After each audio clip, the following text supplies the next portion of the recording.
Maryinka, as international tensions have risen over their country's fate, Ukrainian soldiers in the trenches of war-ravaged Maryinka have been living a strange paradox.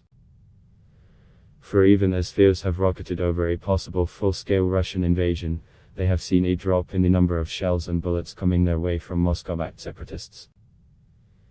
"It's too quiet," Ukrainian serviceman Botsman, 49, told FF, giving only his call sign in line with military regulations. "It's unsettling, like the calm before a storm."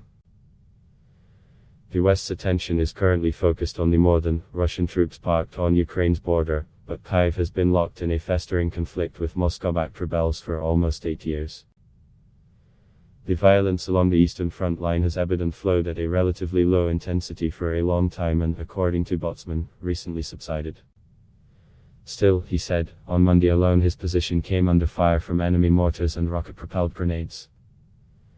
The odd explosion was also audible when FF journalists visited. "Autumn was busy," said Botsman. "They used to keep us awake at night, ruin our meals, but now it's quiet." But he added, "I'm sure they know we're here, where we are and how many of us there are."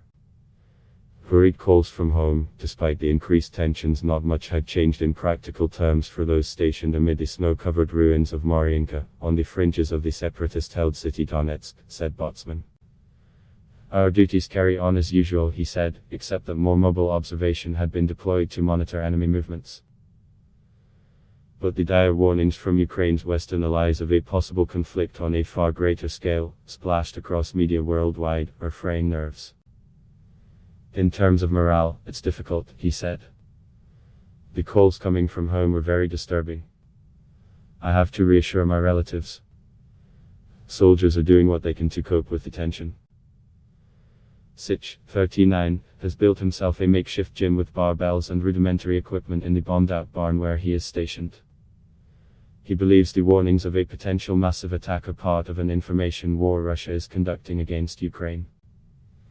"We need to end this war with the help of allies or on our own, just by any available means," he said. He too identified himself only by his call sign. But if a full-out invasion does come, he insists the Ukrainian military is better equipped and ready to fight. "Maybe Putin, like an old fool, thinks that they can reach Kyiv in 2 days. Just let him try," he said. "We stopped him in 2014 when we were wearing just flip-flops and had to find our own weapons. Now we are a very strong army." Military aid. Ukraine said Monday it had received more than tons of weapons and military equipment worth some $1.5 billion in the past few months as Western backers Russian arms. But Botsman insisted that more needed to come, especially more anti-tank missiles and guided missile systems. "The help should come in all forms, moral and material, military and political," he said. He pointed to the failure by the West to stop Moscow's crushing victory against Georgia in a lightning war in 2008.